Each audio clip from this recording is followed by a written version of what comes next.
성도의 자기 성찰이라는 제목으로 함께 하나님의 말씀을 나누겠습니다. 타락한 인간의 본성은 자기의 내면이 아니라 항상 외면을 향해서, 밖을 향해서 흘러나가게 되어 있습니다. 우리는 누군가를 관찰하고 평가하고 다른 사람의 문제점을 발견하는데 본능적으로 굉장히 빠릅니다. 우리는 그걸 눈치라고 이야기하죠. 네. 그래서 눈치를 보아하니, 지금 이렇군, 저렇군, 이렇게 말한 거군, 저렇게 말한 거군 하고, 그게 좋은지 나쁜지, 그게 나에게 좋은 건지 나쁜 건지, 나에게 나쁘게 말하고 있는 건지 좋은 걸 말하고 있는 건지, 혹은 그 사람의 행동이 모든 사람에게 좋을지 나쁠지 판단이 굉장히 빠르다라는 거예요. 눈치가 있는 사람도 눈치가 없는 사람도 본능적으로 빠르게 그 모든 걸 알게 됩니다. 이런 거는 굳이 배우지 않아도 어떻게 그렇게 잘 아는지, 우리는 남 탓하는 법을 너무나도 잘 알고 있습니다. 그래서 오늘 예수님은 이 39절에서 45절의 말씀을 통해서 이 외면을 향해 혹은 타인을 향해 고정된 우리의 시선을 돌려서 이제 우리 자신, 우리의 내면을 보도록 그렇게 말씀하고 계신 것입니다. 오늘 저는 이 말씀을 함께 보면서 타인을 향해서 열려있는 우리 마음의 창을 좀 잠시 닫고 우리 내면을 바라보기 위해서는 거울을 좀 손에 들면 좋겠죠. 네. 이 말씀을 보는 동안에는 창문을 닫고 거울을 함께 보는 시간 되기를 원합니다. 우리 이런 얘기 많이 하지 않을까요? 저 사람만 변하면 누군지 모르겠지만 우리 가정이 좀 편안해질 텐데, 저 남편만, 저 아내만, 저 딸내미, 저 아들내미만 변하면 우리 집이 편한데 저 사람이 문제야, 저 사람이. 그렇게 얘기하기도 하고, 또 저 사람만 바뀌면, 저 집사님, 저 권사님, 저 장로님, 혹은 저 조목사만 바뀌면 우리 교회가 정말 부흥할 것 같은데, 이런 말들 혹은 생각들을 우리가 할 수도 있습니다. 내가 가진 신앙의 오름 혹은 내가 가지고 있는 신앙의 연륜으로 다른 사람의 잘못되어 보이는 것을 고쳐주는 것이 정의라고 생각하는 거예요. 내가 그거 저거 고쳐줘야 돼 하고 막 안에서 견딜 수 없는 사랑이 올라오는 거죠. 그걸 우리가 사랑이라고 생각하는 거예요. 고쳐줘야 돼. 네. 하지만 이것이 우리가 빠지기 쉬운 함정이라는 겁니다. 남을 고치려는 그 열심이 오히려 공동체를 병들게 할 때가 있다라고 하는 것입니다. 오늘 우리가 읽은 말씀은 어저께 봤던 27절부터 38절 말씀에 비판하지 말라라는 주님의 명령 뒤에 이어지는 말씀이에요. 예수님 당시의 종교 지도자들은 스스로가 다른 백성들이 아직 눈을 뜨지 못했을 때 우리는 스스로 영적으로 눈을 뜬 사람들이다. 우리는 뭔가 많이 알고 있기 때문에 인도해 주어야 된다. 가르쳐 주어야 된다. 말해 주어야 된다. 이런 생각을 하고 있었습니다. 스스로를 무지한 백성을 인도하는 선생이라고 생각했습니다. 그러나 그들의 실상은 어땠습니까? 겉으로는 지도자 같은데 오늘 나오는 말씀에 의하면 스스로 지도자라고 생각했지만 사실은 맹인이었죠. 또 다른 사람 눈에 있는 먼지 하나를 찾아내기 위해서 다른 사람 눈에 돋보기를 들이대는데 자기 눈에는 뭐가 있는 사람이에요?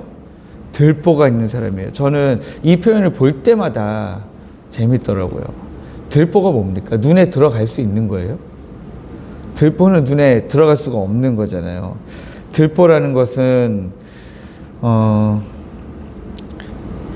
집을 받치는 기둥 아닙니까? 예, 기둥이잖아요.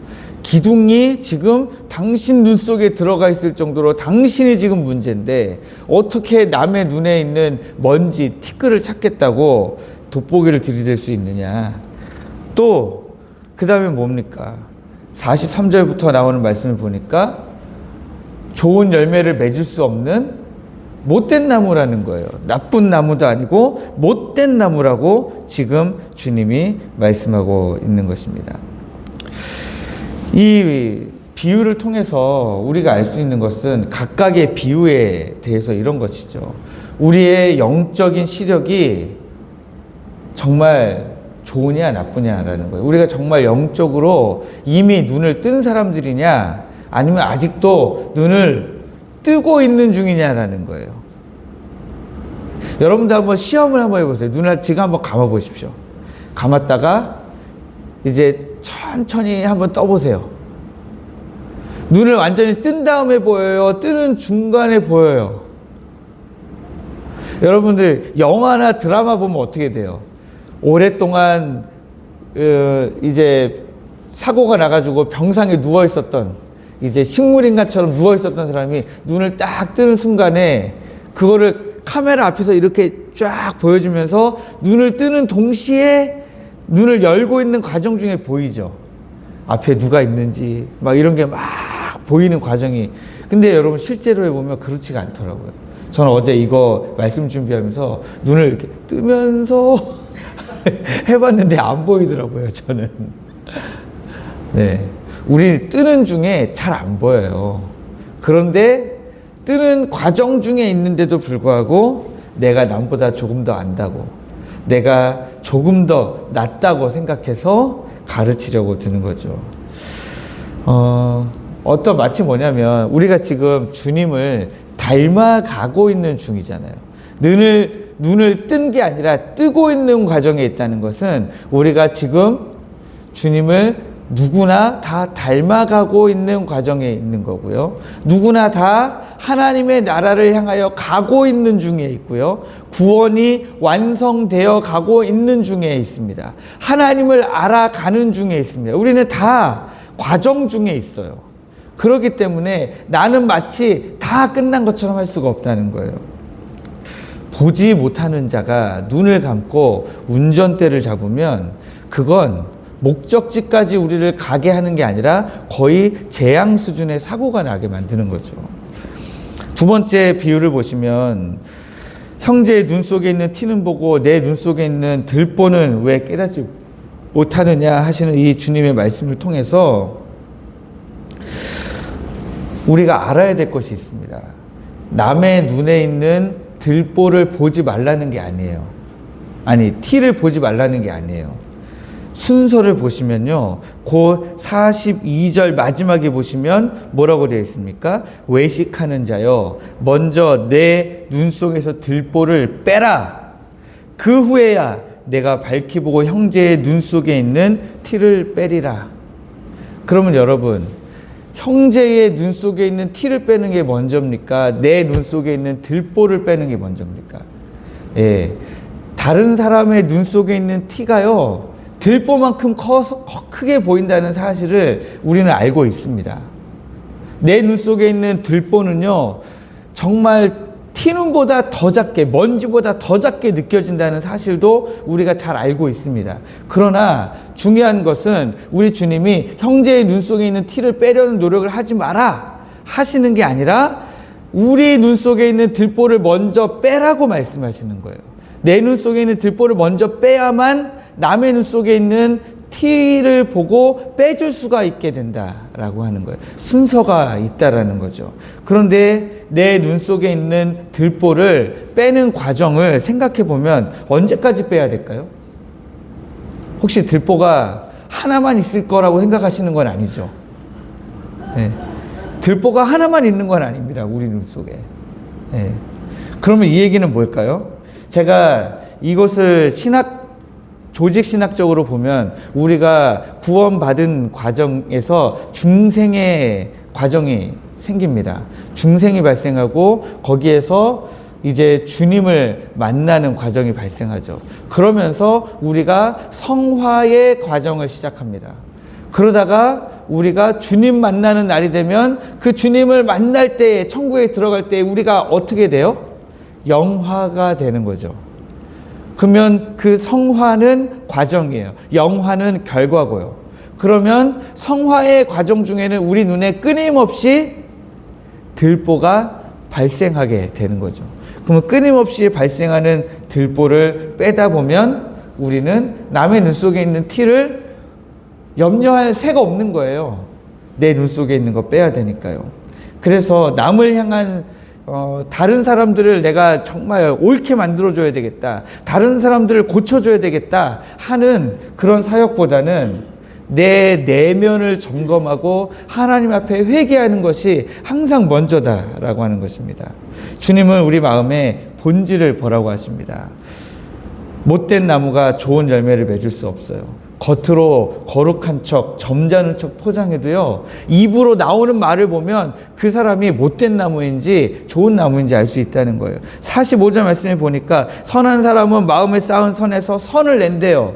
근데 그 선을 내는 방법이 뭐예요? 잘 모르겠죠, 아직은. 뒤에 보니까 악한 자는 그 쌓은 악에서 악을 낸대요. 어떻게 악을 낼까요? 마지막에 보니까 이는 마음에 가득한 것을 입으로 내미라.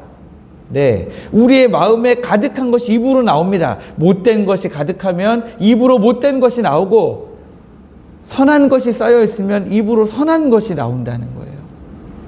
오늘 아침에 차를 타고 오는데 우리 김순자 원사님이 정영순 고사님한테 아이고 아가씨 같으시네. 네, 우리 정영순 권사님도 기분이 좋으시겠지만 이 말을 하는 김순자 권사님 안에도 아가씨가 있다는 거죠. 네. 우리 안에 좋은 것이 있으면 입으로 좋은 게 나옵니다. 그러므로 여러분, 들보 하나는 우리가 찾아낼 수 있죠. 내 입에서 미운 말이 나오고 있다면 내 안에, 내 눈에 지금 들보가 하나 정도는 있구나. 내 안에 못된 것이 있구나. 어떻게 제거해야지? 라고 우리가 생각해야 된다는 거예요. 네.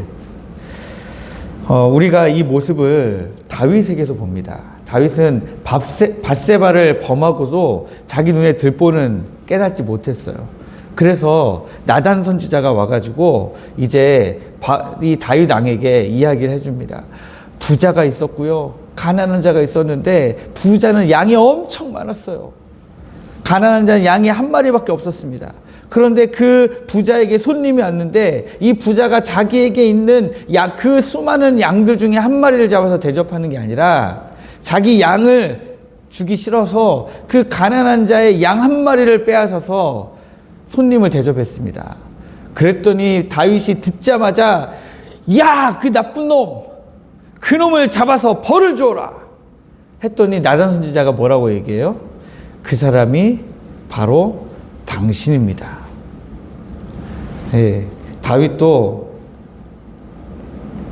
자기 눈에 들보가 있는 것을 깨닫지 못했습니다. 그리고 그 말을 듣고 꼬꾸라져서 침상을 적시면서 하나님 앞에 회개의 눈물을 흘렸습니다. 성도 여러분, 오늘 이 말씀을 보시면서 혹시 아직도 떠오르는 누군가가 있습니까? 이거 참 그분이 이 설교를 들어야 되는데, 그 자기 눈에 들보가 있는 게 확실해 보이는 그 집사님이 이 설교를 듣고 들보를 좀 빼야 되는데, 참 너무 아쉽네. 오늘 이 설교가 영상으로 올라오면 꼭 들으라고 해야 되겠다. 이런 생각을 혹시 하지는 않으십니까? 이제 우리가 타인을 향하고 있던 시선, 타인을 바라보고 있던 시선을 거두어서 우리 자신을 이제 돌아보기를 원합니다. 조용히 말씀 앞에, 말씀의 거울 앞에 우리가 서서 우리를 돌아보기를 원하는 거죠. 나는 정말 영적으로 눈을 뜨고 있는 사람인가? 내가 지금 지적하고 싶은 형제의 허물보다 더 큰 허물이 내 안에 있지는 않는가? 내 입술의 말은 좋은 열매를 내어서 사람을 살리고 있는가, 죽이고 있는가? 우리가 함께 돌아보기를 원하는 거죠.